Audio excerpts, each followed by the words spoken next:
আসসালামু আলাইকুম। ওয়ালাইকুম। জি, আমার হচ্ছে একটা কোশ্চেন ছিল এবং একটা হচ্ছে নিজের জানানো, আমি যেহেতু মানে আমার হচ্ছে 6 মান্থের একটা এক্সপিরিয়েন্স আছে হসপিটাল ফার্মাসিস্ট হিসাবে জব করার। আমি প্রথমেই বলি, আমি মাস্টার্স করতেছি, আমার হচ্ছে এখন থিসিস চলতেছে। এর পূর্বে আমি বি ফার্মটা শেষ করে আমি আজগর আলী হসপিটালে অ্যাজ এ হসপিটাল ফার্মাসিস্ট হিসাবে 6 মান্থ জব করেছি। সেক্ষেত্রে একটু আগে হচ্ছে ম্যামকে মানে কয়েকজন একটা কোশ্চেন করেছিল যে অ্যাজ এ ক্লিনিক্যাল ফার্মাসিস্ট হিসাবে এবং হসপিটাল ফার্মাসিস্ট, আমি আসলে এটা একটু ক্লিয়ার হতে চাচ্ছিলাম যে আমি আরো একখানে মানে হচ্ছে আমার এই এক্সপিরিয়েন্স থেকে বলি। আমি হচ্ছে যখন ইন্টারভিউ দিতে যাই তখন আমার প্রথম ইচ্ছা ছিল ক্লিনিক্যাল ফার্মাসিস্ট হিসাবে। আর আরেকটা ম্যামের সাথে একমত, ম্যাম হচ্ছে কথা বলার সময় একটা কথা বলছিল যে হোয়াইট অ্যাপ্রনের প্রতি কারো ফ্যাসিনেশন থাকে, আসলে আমারও সেই দিক থেকে থেকে হচ্ছে আমার হসপিটালে যাওয়া। সেক্ষেত্রে হসপিটালের যে আমাদের যে ভাস্ট অনেক কিছু আছে, আমরা দেখা যাচ্ছে অনেক হসপিটালে আমরা কাজ করতেছি আইপিডি ওপিডি তে, সেখানে তো আমাদের রোলটা থাকে হচ্ছে হসপিটাল ফার্মাসিস্ট হিসাবে। কিন্তু আমি এখানে হচ্ছে আমার নিজের থেকে কোয়েরি থেকে এভাবে কোশ্চেন করা, যে আমার বোর্ডে যারা ছিল তাদেরকে আমি কোশ্চেন করেছিলাম যে অ্যাজ এ ক্লিনিক্যাল ফার্মাসিস্ট হিসাবে অ্যাব্রোডে যেভাবে প্র্যাকটিস হয় আমাদের দেশে কি সেভাবে হয় কিনা, বা আমরা সেভাবে করতে পারবো কিনা, এটা একটু ক্লিয়ার করে ম্যাম বলবেন। আর আরেকটা ছিল, যেটা হচ্ছে এইটাও নিয়ে একটু ম্যাম জাস্ট একটু আগে বললো রিসেন্টলি, যে আসলে স্যালারি স্ট্রাকচার, আমি কোনোটার সাথে কম্পারিজমে যাচ্ছি না, কিন্তু এটা বলতে চাই যে আপনারা যেহেতু উচ্চ পর্যায়ে এখানে আরো অনেকে আছেন, আমাদের পিসিবির একজন আছে, ডিজিডি এর আছে, আপনারা হচ্ছে হসপিটালে উচ্চ পর্যায়ে আছেন, সেক্ষেত্রে অন্যান্য যে ফার্মাসিউটিক্যাল গুলাতে একটা রেঞ্জ থাকে, কিন্তু দেখা যায় আমাদের হসপিটাল ফার্মাসি গুলাতে এইটার কোনো একটা লিমিটেশন থাকে না। আবার অনেক সময় রিকোয়ারমেন্ট গুলা থাকে যখন, তখন লেখা থাকে যে বি ফার্ম এম ফার্ম আর প্রেফারেবল, তারা হচ্ছে প্রেফারেন্স পাচ্ছে। অথবা আবার অবলিক দিয়ে ওখানে বলা থাকে যে ফার্মেসি মানে বি অথবা বি হইলেও তাদেরকে নেওয়া হয়।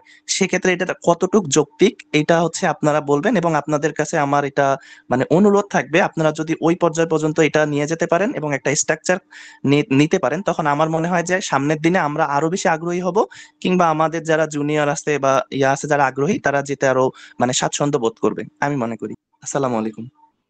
থ্যাংক ইউ নাহিদ মিয়া, খুব এক্সিলেন্ট কোশ্চেন করেছেন। আসলে এটা সমস্ত ফার্মাসিস্টদের অন্তরের কথা।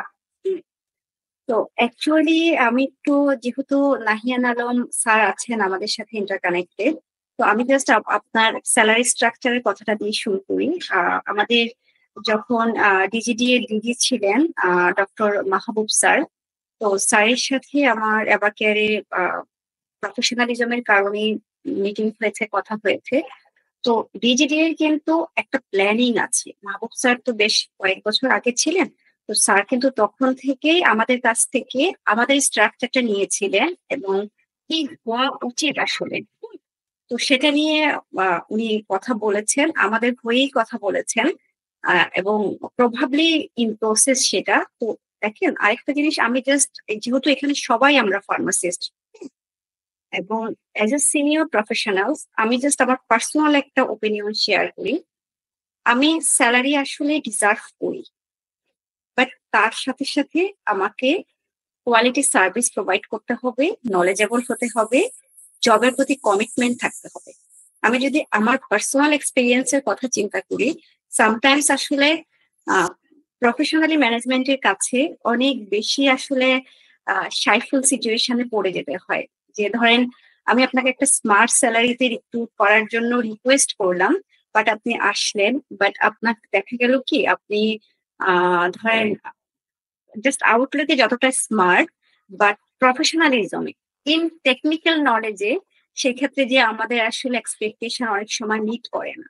তো সেক্ষেত্রে আমার মনে হয় আমরা সবকিছু নিয়েই কথা বলবো, salary structure and others, but তার আগে নিজেকে তৈরি করতে হবে।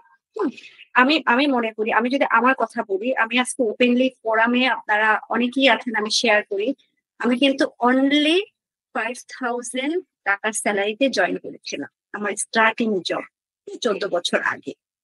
টাকার কথা কিন্তু চিন্তা করিনি, প্রফেশনাল লেগে থাকতে হবে।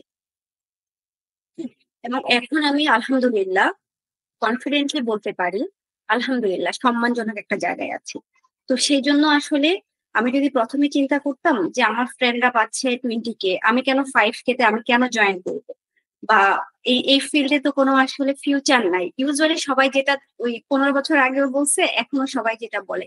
বাট আমি আসলে এগুলোর সাথে একদমই আসলে সহমত পোষণ করতে পারি না। আমি সরি টু সে, আপনার কাজকে আপনার সম্মান করতে হবে, আপনি কাজকে সম্মান করলে কাজ আপনাকে ফিডব্যাক দিবে, কাজ আপনাকে সম্মান করবে।